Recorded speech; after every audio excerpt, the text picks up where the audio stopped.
Hey, this is Candia Raquel. You are at the Sensual Sessions podcast, the place to explore sensing pleasure through your senses and moving in a way that is free from inhibition and full of self expression. If you're new, please get yourself signed up to get these episodes delivered weekly on your inbox at www.centrodepoder.com, which is center of power, but in English. And it's www.centrodepoder.com. And today we have a very special guest. This is Sherrie Cameron. She's a coach. She's a best-selling author. She's an inspired speaker, a Zen trilotherapy practitioner, a mental fitness and empowerment coach, and founder and owner of the Pathway to More, helping people to awaken to their authentic self-expression and enjoy more meaning, opportunities, resilience, and expression. Welcome, Sherrie. Such a pleasure to have you here. Thank you. Thank you for having me. So I met Sherrie when we were the other way around. She was with me for her live, her sexuality online summit, and we had a great time. And from then on, I was very curious to interview her and ask her first on how she's so comfortable and confident on stage and in front of the other without losing her true essence, which I believe it's so important for for pleasure and for self-expression. So tell us, Sherrie, how are you always yourself, so fluid and comfortable, even though like there's 1,000 people reading you, uh, watching you, following you? Yeah, thank you for asking that question. And I'm going to say, am I always, my authentic self? Probably not. For the most part, I am. And, like anybody else, I get the inner critic going and, I can hear that side nattering going in my head. And, sometimes that can take me out a little bit. However, what I think, coming back to your question, for me, it's always been about being in inspired action and really connecting to what it is that, not like, oh, what should I be saying and how's the best way of doing this and how do I call in clients and, kind of putting that to rest and coming from that place of, what is the message? What Okay. do I want to stand from the rooftops and share? And what do I really want to proclaim as my vision and put out there in the world? And when I tap into that piece, I really feel then I get in that inspired action. And I'm not, that inner critic, if you want to Wow. call it that, calms down. And I'm coming from that authentic, excited, really charged place. And, that's been a feeling for me that I guess the word I'll use is chased after Exactly. for Yeah. most of my life. I love the sense of being in inspiration Yes. and being in that inspired space. I Yeah. believe, if you believe in God or whatever you connect with, that you're channeling that Yes. just so purely when you're in that inspired space. And so, yeah, Okay. thank you for saying that you see that in me. And that is when I feel so connected and just in my authentic space and just so joyous, in front of the camera because I'm connected to that. Wow. Loving it. Using inspiration as a driving force, like tapping on what you're about, what is moving you, what compels you, like, and letting yourself be moved by the thing. And now I realize that this inner critic, it's paradoxically an expression of selfishness and egoism. And I'm going to explain Mm, why. Because, like, I have a super loud inner critic nonstop. And it's like, you're doing it wrong and you have to make it right. And this is how you should look. And it, in appearance, is a matter of doing the right thing for the others and for yourself. But the truth is that all the focus is in you. mhm, When indulging in harsh self-criticism or even being self-conscious, it's finally being all me, but in a mental way. It's like if you have like a big light, a reflector. It's like if you're putting the using the light that you have, instead of projecting it forward, focusing that light in you, and I don't know, like looking at the tiny wrinkles in the skin, and the it's like using a magnifying glass when you actually want to use a speaker to share your message, instead of like placing the focus all in yourself, and in a way that is like a whip that doesn't take you to anything. And as soon as you just say inspiration, the mood changes. Like, I feel it immediately in my body, mm, how something softens. And when being inspired, it's less on how you think you look, and it's more about the thing itself that compels you, that moves you forward. So, say if I don't know, if you're publicly speaking in public, or I don't know, writing a book, and it has a typo, the book. Well, the thing is, the message is what matters, not the type. mhm, And I mean, we do our mhm, best, but if we are inspired, then it's like giving the gift, offering the gift. And then, uh, elaborating more on this, mm, I am curious on how you handle then attention, how to not get distracted by by the glance by the glance of others and the glance of oneself.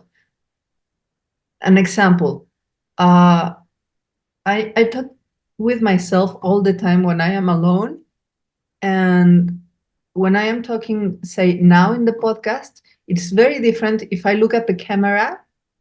mhm. I look at my reflection in the screen. Actually, it took me like a few months to get used to speaking to the camera and not looking to my reflection, and that changed. Yes. And then knowing that others are looking at you, it intensifies. Like, if now I get like I become aware that there are like, I don't know, 10,000 people watching and hearing this very episode. It's like I start to get like a little bit nervous. Like, Mhm, it mhm, changes. So how you manage that glance to good mhm, connection with the spirit of inspiration? mm. Such a great question. I love what you were saying too about that almost selfishness and focus on self. And what came to me when you were talking about that is really, I think that i- it's just in us, like it's how our brain works, right? Like if you think back to even caveman days, I mean, the biggest fear is, oh my gosh, like if I am shunned from my tribe, like I will die, right? I need to be a part of a community. I need to be a part of that, of a tribe to even survive, right? Like if I am on my own, whatever, the saber-toothed tiger, what will get me and I will die, or I'll be alone and I'll freeze, or I'll have no food. Like, so I think, our brains are, yeah, programmed to be like, oh my gosh, if I speak and I say something wrong, or, people judge me in a negative way, I will be shunned from my tribe. Also meaning, I could die, I will be completely unsafe, right? But interestingly enough, when you think about people that are speaking, or when you think about people that, dare to take a stage, or, dare to speak their truth, and what attracts you, well, I'll ask you that question, like what attracts you most to them, Candia? Like when you see someone up there, like, what do you get attracted to them about? Like, I'm curious for you. What would you say attracts you to them? I think in a way their vulnerability, like That's exactly, yeah, I love it. they Yes. are exposing themselves. And Hmm. when I was like a teenager, I my my mother took me to every season of the Ballet Nacional de Mexico. We were in a state where it performed twice a year.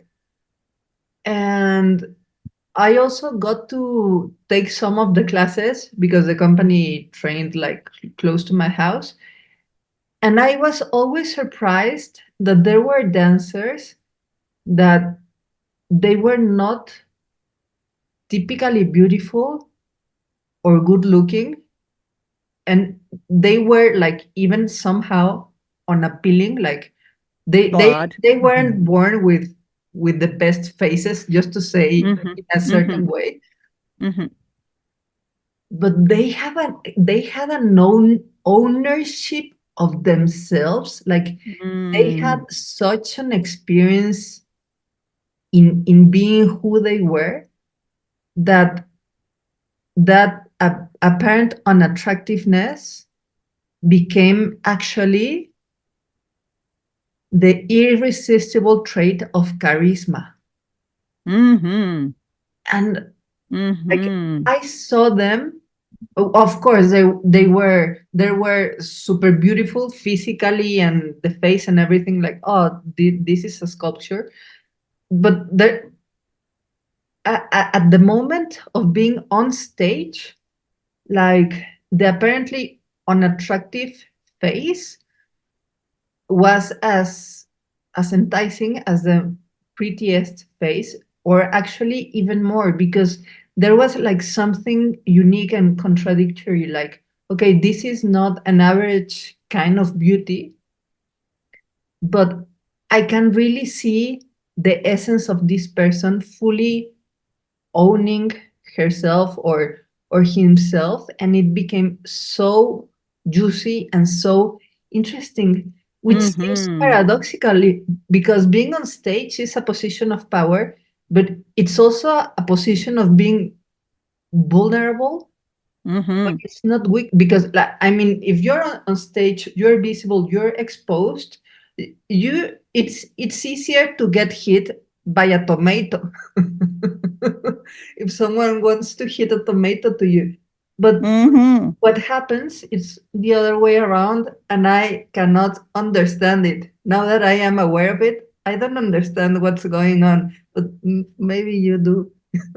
Well, and I love what you're saying, like the position of, and I was writing down when you were saying that, like it is a position, you're in a position of inspiration. Yes. Like I've always known for me, and again, it's not for everyone, and that's fine. The question, like, what inspires you? What makes you just go, oh my gosh? And I also love to sing.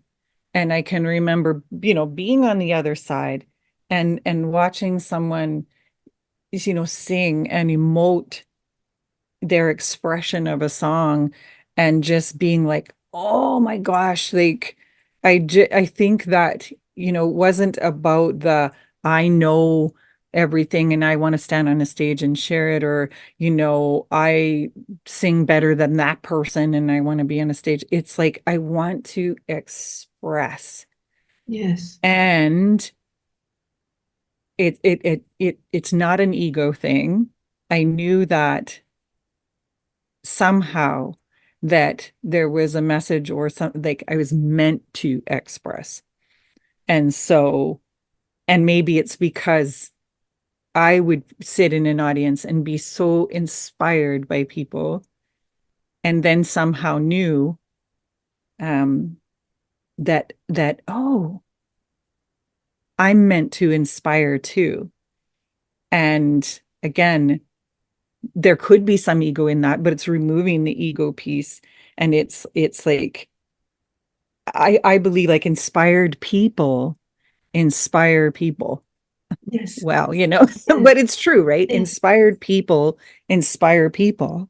Yes. And when people are inspired, to me, they change the world. Like Yes. if they're willing to step into their inspired space, forget, oh, you're gonna look stupid, and what are people gonna think? And we'll look at your hair, and oh my gosh, you got too many wrinkles, and oh my gosh, you need to lose 20 pounds. You get blah, blah, blah, blah, blah, blah, blah, right? It doesn't matter. Because It like doesn't what you're matter. saying, coming back to my Yeah. question to you, is like when someone is up there and they're speaking and they're like, what attracts you to them? It's that vulnerability. It's like, wow, look at, I don't know, they're 50 pounds overweight according to whose standards, but or they took a moment and said, oh, I goofed that up. Like I'm not sure what I was talking about there. Or, oh my gosh, I told a personal story and I actually got emotional and cried on stage. Well, who cares? Right? Like it's like that gives me the opportunity to say, wow, like if that person is real and they can express and they inspire me, then maybe I could be myself, mess up, and I can inspire, right? And it doesn't have to be on stage. Like I've always just feel like I've known in my bones that I heard a speaker one time, her name was Marg Wheatley, and she said, change happens in the peripheral. It doesn't happen from top down. And that just sunk into my being. And I've said that it just stuck with me so wholeheartedly. And I was like, yes, it's when we go, this is what inspires me and just lights me up. And you look to your side and this side and you go, and what do you think? And the people that are tuned into your radio station and they're going, yeah, me too. And you grab hands and then they go, and what about this on top of that? Oh, yeah. And the next thing you know, you have a movement, Yes. right? And you're just like, I'm sorry, I just get like Yes. I get Yes. like really fired up about this. And I go, and that is what changes the world. We don't need a politician or somebody from above to say, oh, here's how you change. No, no. Let's share with one another. Let's share our inspired energy. That's how we create real change. And it's like, magnetizing, right? Yes. It's like a magnet. I'm speaking from my inspiration and whoever else, and they don't have to be, but whoever else is kind of tuned into that frequency goes, ooh, click, click, click, click with the magnets, and they all, they all click together. And then they say something, and you're like, ooh, and then now you're in creation, and now you're in like flow, and it's like, woohoo! Like I just go, that's what I want to be a part of.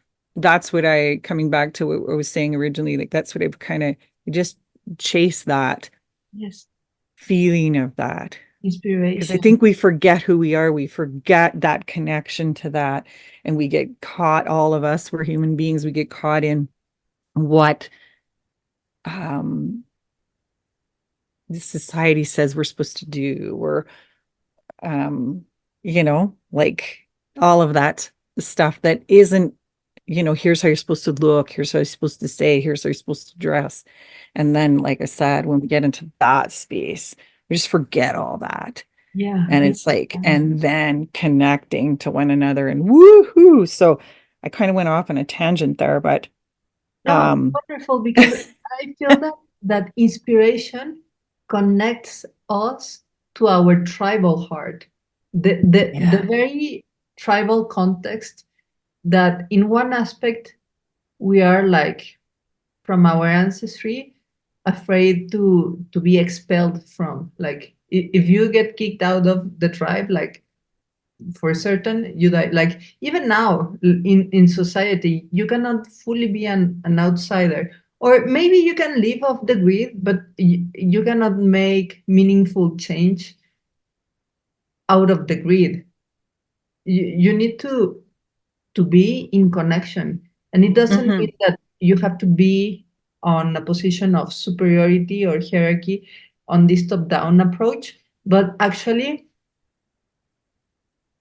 to connect through inspiration, because it's something human. You can sense the sincerity. You can sense the meaning and the drive. That it's not like inspiration is the opposite of moving with a hidden agenda and Mm. and and Hmm. and Ooh, being yeah. like Machiavellian. It's the other way Hmm. around, because Hmm. inspiration, it it's something that is yours, that compels you so much that it goes beyond you.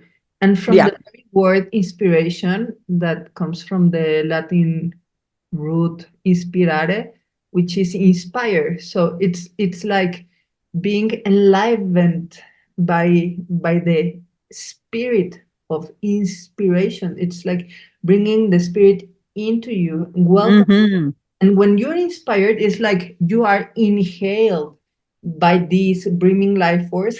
And then you have something inside to go exhale and offer it to the world, but from the air that has already circled in all of your cells. So it's not like the air that is all over the place. It's the inspiration that you made yours, took took took in a way the shape of your channel, but it's just your way of channeling. And yes, it may have the merit of in a way bringing down that inspiration, like the poets and the artists, and like actually everyone does, like put into those words.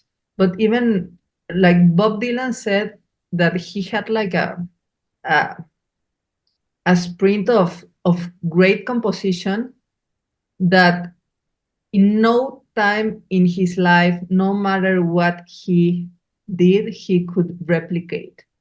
Like he did amazing work, but he remembers that specific time where he was just like obeying or like willfully opening to the inspiration. Hmm. So yes, you do it, but it goes beyond you, and it Absolutely. becomes an offering. And in this way, I feel that it's it's easier to tap into, at the same time, authenticity, because yes, inspiration goes beyond you, but it goes through you. So it's Hmm. who is shaping that. And that's something nice to be like identified with, like, okay, my authentic self, it's my my really real me. But Hmm. it's it also tends beyond. And I love how you say that you coach helping people step into your you, into your most authentic self. Hmm. That paradoxically it has nothing to do with ego, like Hmm. the ego that yes, I am Mexican and I have my passport and my IRS number, and all of that is important, but it's just a part of the things that you need to do in this world. It's not you. Mm-hmm. But Mm-hmm. tapping to inspiration, like you can be more comfortable everywhere, Mm-hmm. Mm-hmm. everywhere. Yeah. Yeah, and I feel this is particularly important when it comes to pleasure and sensuality and intimacy with another person, because like just just being on stage is a level of being naked, and another level Mm-hmm. of being naked, it's like being naked with Mm-hmm. the lights Mm-hmm. on.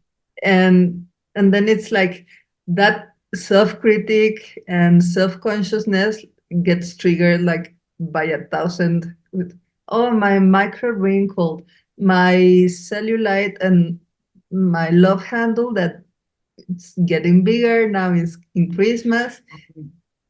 But then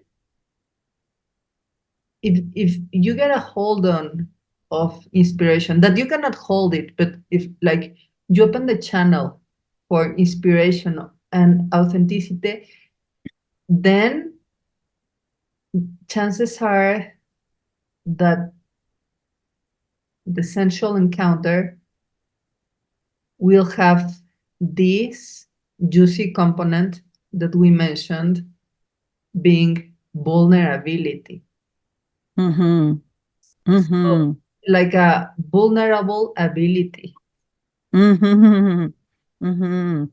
First of all, I always want to tell you that I just love how you think and express things. Like, oh my gosh, I always get pulled in to how you express and how you explain. So thank you.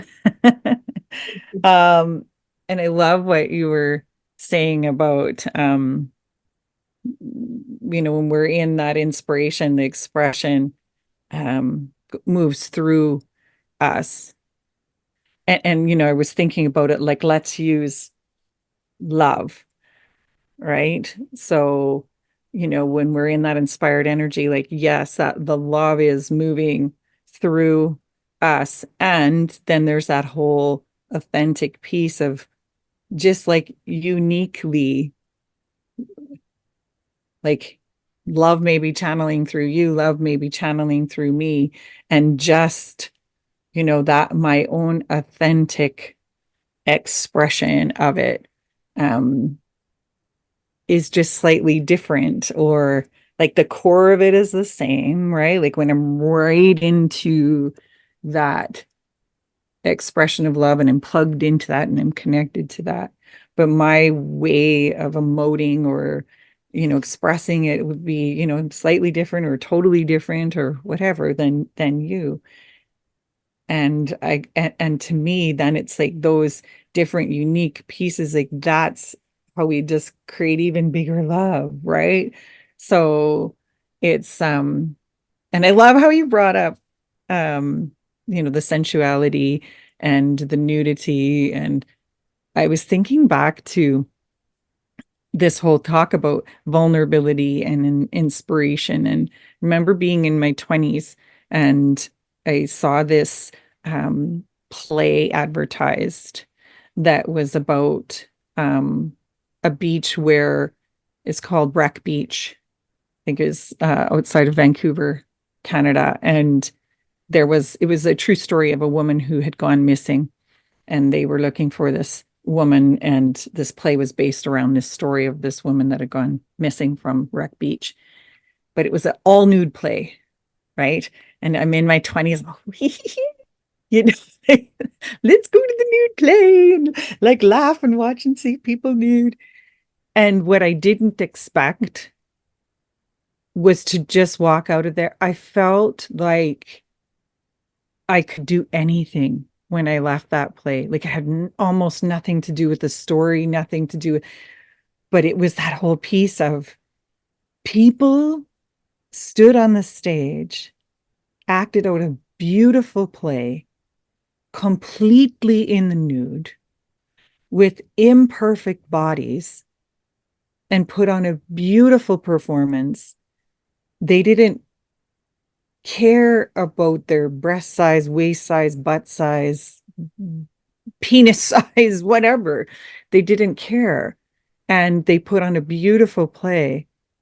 And I was just like, wow, Wow. like that's letting go of ego and all that. And I felt like I went there with the giggle of, like watching this play of me, and I came out like almost a different person, Wow. and that was when I was in my 20s. Like now it wouldn't be probably as big a deal. It'd probably still be a big deal to see, because I mean that's pretty vulnerable. But I was just like it just shifted so much for me, because it's like, wow, Wow. like wow. Sit in front of an audience of hundreds of people and be that vulnerable. And they were just beautiful to me. Like you were Yes. talking about Yes. the play that you were watching, and maybe they weren't but they were just beautiful to Yes. me. Yes. And Uh, I have the goosebumps hardcore now.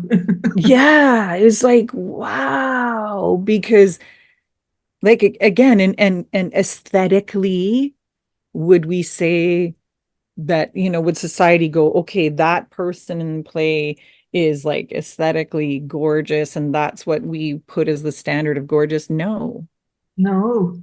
you know, but they were just they were it was so beautiful and so inspiring.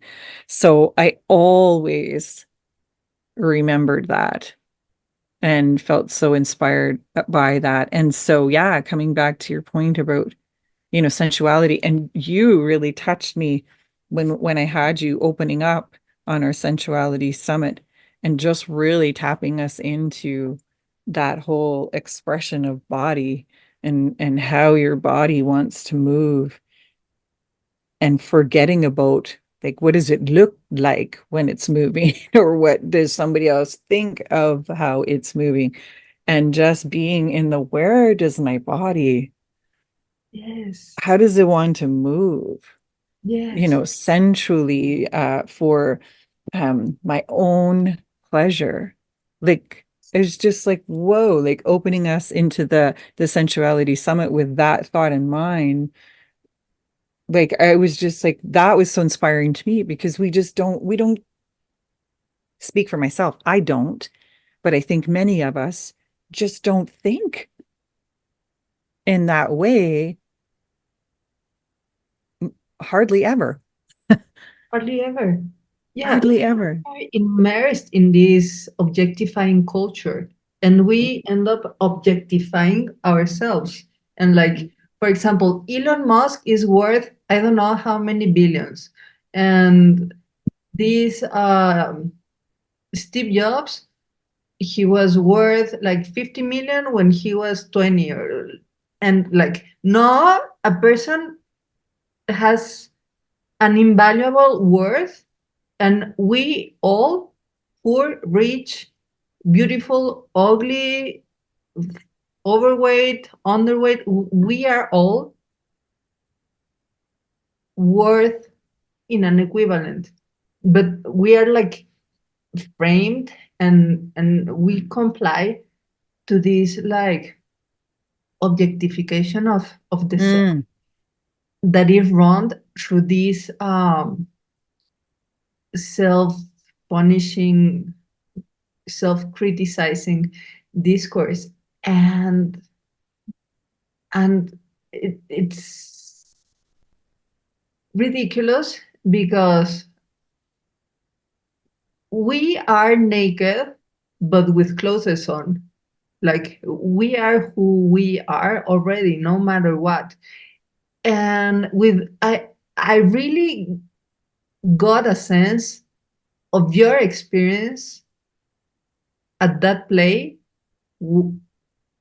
where all the actors were naked. And it gave me the feeling that maybe there was like a curiosity and mm, a little bit of morbid interest in the beginning, and I'm gonna see them, and yeah, like uh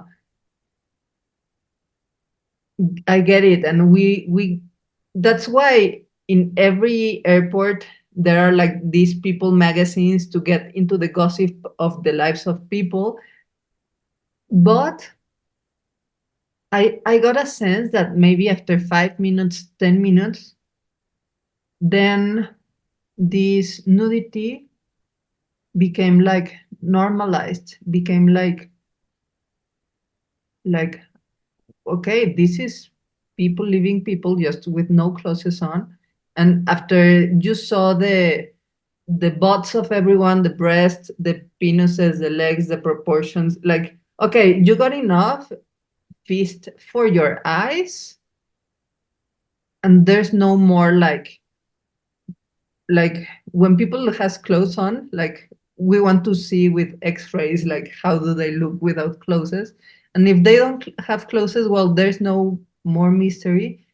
And then there's the real thing, that is the self in the circumstance Yeah, stripped that of everything. that is living, and it's actually bare from masks and superficialities. And it's like okay, now we can talk. Yeah. Now we are in the real thing, and this is what's going on, and this is what's happening. And like okay, maybe you got turned on by one of the actors, okay, like get over it. This is the thing. And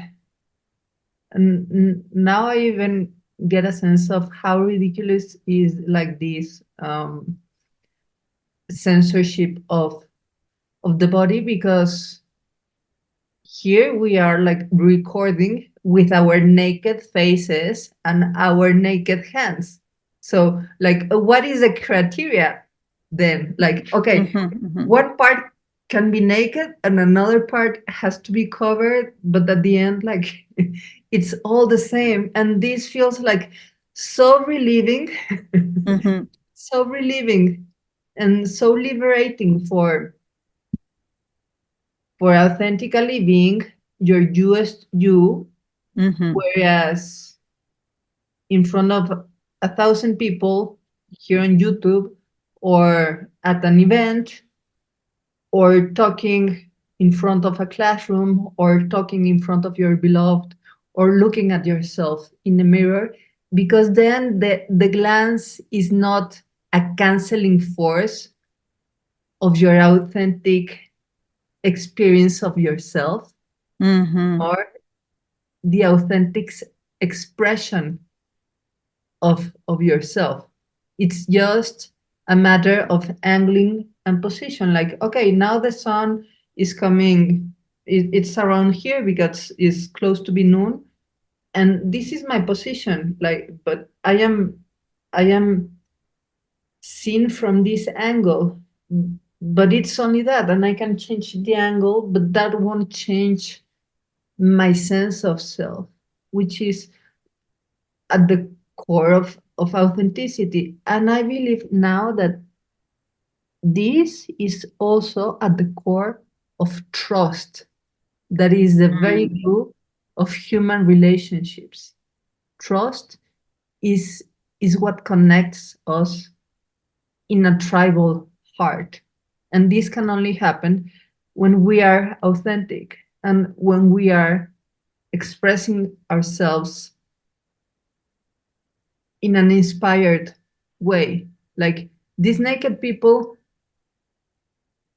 were sharing an important message in the theater. And these dancers, that they were finally all beautiful, though some of them were interestingly not what Vogue would say a good looking person, were even the most seductive. So so yeah, like there's a true strength in being authentically you. Hmm. Yeah, I love your work, Sherry. Thank you. Yeah, I was writing down when you were talking, just kind of came to me. It's like we're viewing ourselves and others, and I don't like to use right and wrong language, but for lack of better choice of words right now, like we're viewing ourselves and others through the wrong filters, right? The filter of, you know, this kind of makeup, this kind of hair, this particular kind of message, this kind of clothing, this kind of, and I think that rather than the filter of, you know, am I like, instead of looking at myself, like, am I expressing of what everybody or society is telling me all the boxes should be, or am I coming through the filter of like authentic expression, like dropping all Yeah. that inauthentic expression? And I think that again, when I went to that nude play and then, he come there, started watching, and then within minutes was like everything shifted. It's just like it couldn't help because by nature, a lot of it is like these are the norms. Lots of those filters were just removed. And so it was like, oh, like it's just raw and it's open and it's just channeled expression, and the clothing and all that was just out of the way. Yeah. All those Out of filters the were way. out of the way. And then it was like, okay, it was a closer ability to go, because you're so vulnerable, I can see you, Yes. Yes. and not see you like you said, oh, remove the clothes, I can see your boobies, your nipples, your whatever. No, no, no, like because you've just chosen to remove it Yeah. all and be vulnerable I can see and you. like not get lost in what everyone would go, oh, I can't do that. What would people think? Well, when you remove big pieces of that, it's like you're so vulnerable, you're so open. It's like, oh, I can see you. Yeah. It's like Like, finally we get to talk. Like, yes, or I can see God even through you. yes. Like you're saying that message is moving through you, but it's like I can see love, I can see God, I can see universe, I can see that authentic expression through you. Yeah, like it might be your unique way of expressing, but like we've removed some of these filters and I can see you. Yes. Ah, I'm Ah, in. I mean, fascinating. I'm in. Yes. Yes. Right? Yes. Yes. So yeah, when I left there, it was just like another layer of, okay, like how do I do that? And it not necessarily could be like I did feel inspired. Like now I would love to be like in a position of naked and just for the experience of, well, if they can do that and just be themselves and drop all those filters, like I want to try and do that too. But it not necessarily being nude. It's just like, yeah, Being how authentically can I you. just get rid of the filters and have people see me, but that me that's connected to Yes. God, source, universe, whatever you believe. Um, that kind of expression. Yes. Ooh, how can I do that? Like, yeah, Yes. Yes. Yes. right. And there's a true delight for oneself in being authentically oneself. Like, I am having a good time being as I am, including my faults and my errors and my imperfection and my unfulfilled dreams. Like, I can delight with who and how I am here now, no matter what. Hmm. And this is what I offer to the beloved, or to my kids, or to my friends, and to the world, to the universe. Because in actuality, that's all you have for offering. Like, there's nothing you can give that it's not yourself. And actually, you can pretend and do as if you are like offering something without offering a thing. Like you can see it, people in YouTube, like yes, you're saying good, interesting things, but you're giving me nothing. Like you're Hmm. giving me nothing Hmm. from you. Hmm. And you see Mick Jagger on Hmm. stage at Like, 82 where's the years old. essence? Yeah. Huh? Yeah. Like, Yeah. where's the essence? Where's the essence? Yeah.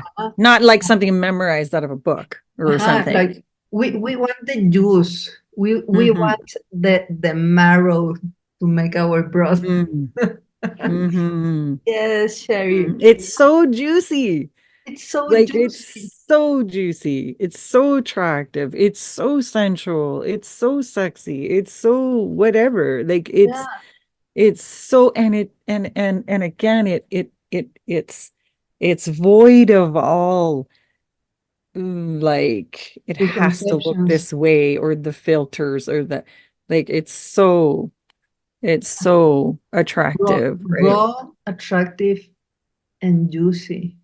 Hmm. Yes. Sherry, could you share with us a little tip or an exercise to step into our truest self? Like how what would you tell someone to step into their truest you? Mm. Okay, so Just many a things. Let me starter. think. Yeah, that's what I'm trying to think of. What I mean, one of the things that came up when you were just talking was around, you were talking about, our faults, and and I think I would just share that something that was so, so profound for me is the true realization that, what we see as our faults, or, our failures, or those feelings of shame, or those feelings of, because we're all human beings, right? So we want to go, ooh, like, let me pick some ugly ones, like, maybe resentment, or the feeling of jealousy, or the feeling, like, all of these feelings that, because we're human beings, we've all had them, and we just label them as negative, and our tendency is to go, ooh, like, I'm feeling like, incredibly angry, so I need to, like, get that out of the way and hide that, or I feel jealous of that person. What kind of person feels jealous? And we want to hide that and tuck that away and push that away. And one of the biggest evolutions for me was to welcome all of that. It's part of the human experience. And to actually, rather than push that down and go, ooh, that's really ugly, I need to get rid of that, is to actually allow that to rise, and to feel that, and to love myself through that, Wow. and to realize that, wait a minute. I am not wrong. I am not bad. I am not different. All of that because I have an emotion or a feeling like that. We all do. It's part of the human experience. Yes. And to more welcome those feelings to come, and choose to love myself through them, is just so freeing. Yes. And so, yeah, my invitation to your listeners is to just think about, what are those feelings that I just want to hide, or not have anybody know that I'm feeling, or, and could I allow, rather than pushing those away, or, deal with them. Like, have you ever, how would you feel if you were a child and your parents says, we need to deal with that? We need to figure that out and get that dealt with. You don't want to, you don't have to deal with yourself. So it's like, the invitation is like, what if you actually, those little feelings that you just want to push away, allowed them to come up, Yes. and just go, I'm just going to give myself empathy and love myself through this and allow myself to feel this. And big thing, not be in judgment of myself, Yes. just be in acceptance of myself. For me, that piece has been a game changer. Yeah. Yeah. And Mhm. I feel it immediately taking effect on me because, yeah, like, especially we women are expected to be mm, accepting and compliant and not angry Nice. because and nice because like if you get angry you're gonna look like a witch and you're gonna Hmm. lose your husband and no one in the Hmm. tribe is gonna feed you nor your children, no. Like Hmm. that's the underlying message. Hmm. Still Hmm. nowadays, like on TikTok, those are like the coaching for dating. and and that is like amputating a limb of your emotional body. Hmm. Like, okay, I'm gonna brush off my anger because I don't want to look less pretty.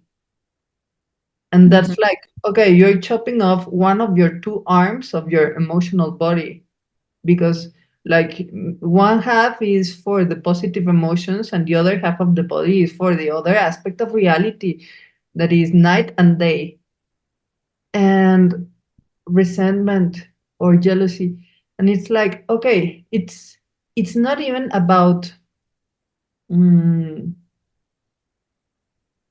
regulating emotions to then be more emotionally compliant to a norm of equanimity, Hmm. but rather welcoming the effect that reality has in you and not trying to gaslight yourself in your emotional response, because Hmm. that would be like also gaslighting the trigger or the source of that. So it's like a vulnerable Hmm.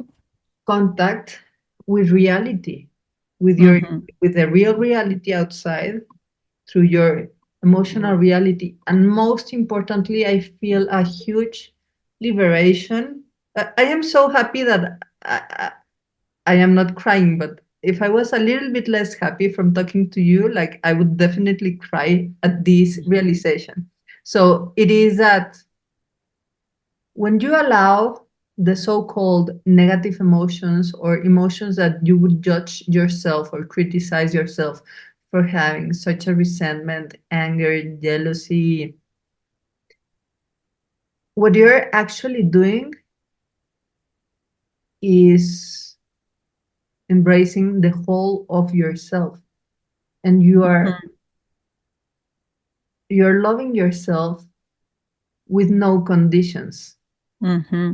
because it's very easy to love oneself like uh, if you were Messi and you won the World Cup, like Hmm. it's Hmm. very easy for Messi to love himself and respect himself after winning the World Cup. But if any of the sensualists hearing us here uh, is into football, you might remember that Argentina had a terrible defeat on the World Cup, so bad that they almost got disqualified on the first round. And it Hmm. was such a blow of defeat that it really flipped them in such a way that they won the World Cup. And that was a moment that I am sure it was not easy for Messi to love himself nor to respect himself, because he made mistakes that had Hmm. huge consequences. Hmm. They Hmm. almost got disqualified. Mm-hmm. And what you're teaching us is actually in those dreaded dark moments, it's when we do have to allow for the emotions to come forth and not cancel. Mm-hmm. Mm-hmm. Mm-hmm.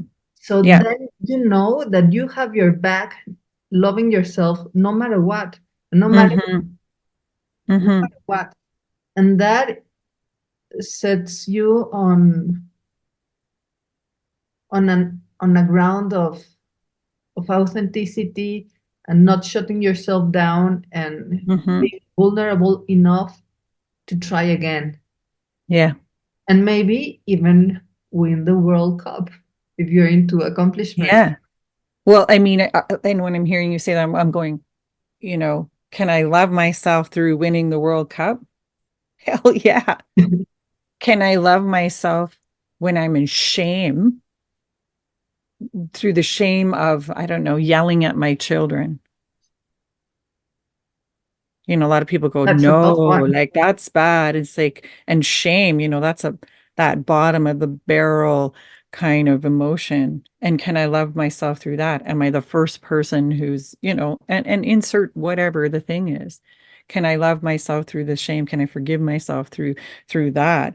Like big deal. And linking back to what we were talking about through this whole conversation, it's like our unwillingness or inability to love ourselves through that blocks inspired flow. It blocks the inspired flow, Yeah. right? And so that's what we're talking about, this inspired, expression and authentic expression. Like every time we, don't love ourselves through that, we're blocking that flow and stifling that flow. And for me, as I said, I'm kind of been chasing that. Like I just want to be in that inspired space as much as possible. And I would say for me, like one of the things that I have it on my vision board right beside me here is some hands out, and it's giving love, and then underlined receiving love. Giving love. Yes. So again, I've really come to realize, like, especially as women, like we talked Yes. about, right? Like women, we're looking after, making sure everybody's okay, doing the nice things. If you don't have anything nice to say, don't say it at all. Make sure everybody's happy. Yeah. And if I want to be an inspired flow, if I want to be in the space of inspiring people to be inspired, and when that changes the world, then for me, what I'm telling myself on a daily basis, and I'm still, I'm working on this, and choosing this is to receive to the equal degree that I'm giving, Yes. right? And that also starts with self. So love myself through shame, love myself through guilt, love myself Yes. through jealousy, anger, like, you know, Yeah. Especially. then I'm not blocking the flow. Yeah. Now we're moving that inspired energy. It's like I'm opening my heart and my mind and I'm opening the space for that inspiration to channel through, Yes. because I'm receiving as much as I'm giving. Now I've got flow. I don't know if that makes sense, but Yes. Yes. Because negative emotions naturally flow the same as positive emotions, hmm but self-judgment blocks them, and then we stiffen up, and then comes the heart attacks and the somatized problems. And what you say, it's key. Like you're already feeling super bad if you're ashamed or if you were feeling guilty, because those are the like lowest of the low emotions. To on top of that, condition your self-love. So like you're feeling shit, and now you're gonna kick yourself it's like, come on, actually, like that's the test of self-love and also of self-esteem. And I get it, maybe it's not easy. For me it's not easy because I am like hyper self judgmental and perfectionist and all of that stuff. But we have a duty to ourselves to respect ourselves. And respect is especially respecting the mistake. And you cannot really respect another one if you don't respect yourself. And you Mm-hmm. cannot really love another one if you're not loving yourself. Because then you're gonna be a best friend when your best friend is at their best, but not when they are at their low. And the true Mm-hmm. test of friendship and love and camaraderie and loyalty is actually when one of the two parties or the two parties are not at their best. And Marilyn Monroe said it best, like, if you don't love me at my best, no, if you don't love me when I am at my worst, you don't deserve me at my best. Mm. Yeah. Ooh, good one. Yeah. Yeah. So like, yeah, let's build up this knowingness of deserving in us, like this Mm-hmm. muscle of self-love. So the channel can be open for the flow of inspiration, because we do know that most of the greatest works of art have been a Mm-hmm. beam of light in the midst of darkness. Like, that's why we are so touched and transformed by art, Mm-hmm. because in the middle of this solid, dark, low circumstance and emotion, there was an opening that allowed for the inspiration to come into the body and then go out Mm-hmm. and create a new reality, a new expression, a new way Mm-hmm. of of being your newest Mm-hmm. and You're juiciest youest. you. You. Yeah. Yeah. Thank you so much, Sherry. What a delightful episode. Yes. Oh my gosh. I could just talk to you all day long. Yeah, we will make a sequence, God willing, and it And would then be everyone would be like, are they going to stop talking? It's like, yeah, well, at some point we yeah, will. We have to sleep. and authenticity and inspiration and Mm. pleasure and sensuality part two. Mm. Thank you. Yeah, What a beautiful conversation. thank you, Sherry. So how can we learn more about your work? How can we work with you? Yeah, sure. You can check out my website at thepathwaytomore.com, or just find me on Facebook. Sherrie Cameron on Facebook would Sherry be great Cameron. ways to connect with me. Great. Thank you, Sherry. Thank you. And thank you, Sensualist. So go check out Sherry's website, that is thepathwaytomore.com, and on Facebook, Sherry Cameron. Also, if you haven't already, please go grab the free guide to awaken sensuality on my website, www.centrodepoder.com. That is www.centrodepoder.com, which is center of power, but in Spanish, because I am Mexican. So catch you next time. Until then, remember to take the time to sense your fire so you can share the flame.